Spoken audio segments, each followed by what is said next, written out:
NBA under fire over. Officiating in Knicks vs. Celtics Game 3. Showdown.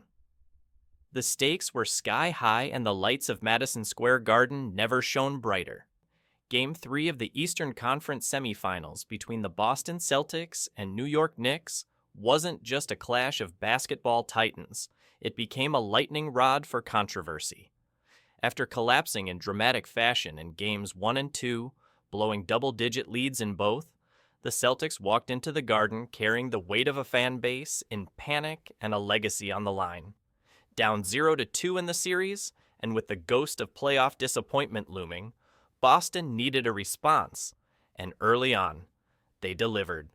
But as the Celtics surged, the fury of Knicks fans rose to a boil, and it had nothing to do with the scoreboard. Boston comes out. Swinging from the opening tip, the Celtics played like a team on the brink. Jaylen Brown, who had been relatively quiet in the previous matchups, came out locked in and laser-focused. He dropped 17 points in the first half, adding 5 rebounds and 3 assists, setting the tone with a physical, no-nonsense approach. Jayson Tatum, ever the centerpiece of Boston's offense, poured in 14 points of his own alongside 3 dimes and a couple boards. The Celtics didn't just play desperate, they played angry.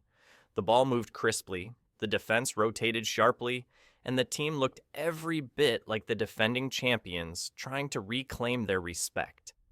By halftime, Boston had built a commanding 71-46 lead. It was the kind of first half that seemed to say, "We're not dead yet." New York's response falls flat. At first, the Knicks, who had become the darlings of resilience in the first 2 games, couldn't match the Celtics' first-half firepower.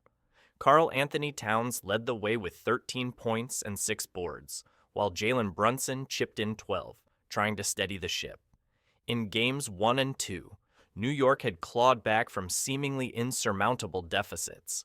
They'd dug themselves holes and climbed out with grit, poise, and clutch execution. Game 3, however, felt different. The Celtics were sharper, hungrier, and maybe, just maybe, getting a little help from the officiating crew. At least, that's what Knicks fans loudly and relentlessly suggested. The Twitter trial begins. Refs in the crosshairs.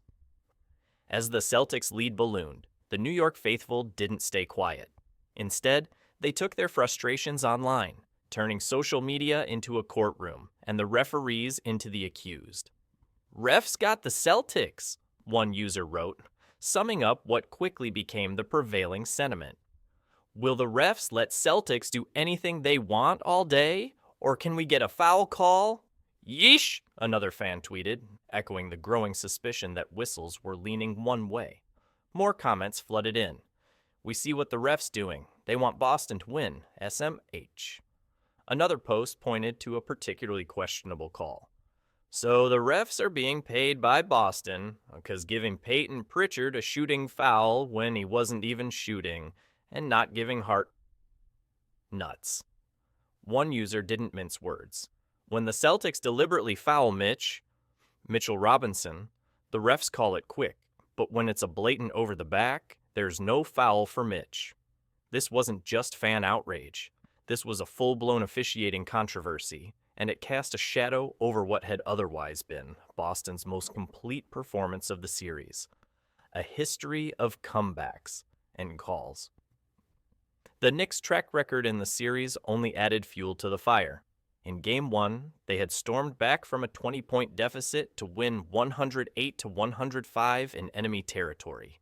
Game 2 was another nail-biter, a 91-90 victory, capped off by McCall Bridges' late-game heroics. New York had shown an uncanny ability to dig deep and flip the script. But Game 3? The narrative took a sharp turn. Knicks fans weren't just upset about their team trailing. They were accusing the officials of shifting the balance. It's not the first time the NBA's referees have found themselves under the microscope during high-stakes games, and it certainly won't be the last. But in a series already dripping with drama, the perception of bias threatens to overshadow the basketball. The implications of a 3-0 or 2-1 split. Make no mistake, Game 3 was a pivotal moment in this Eastern Conference saga. A 3-0 lead for the Knicks would have all but sealed the Celtics' fate. No team in NBA history has come back from such a deficit. The 2004 Red Sox pulled off the unthinkable in baseball. Sure, but in the NBA? That mountain remains unconquered.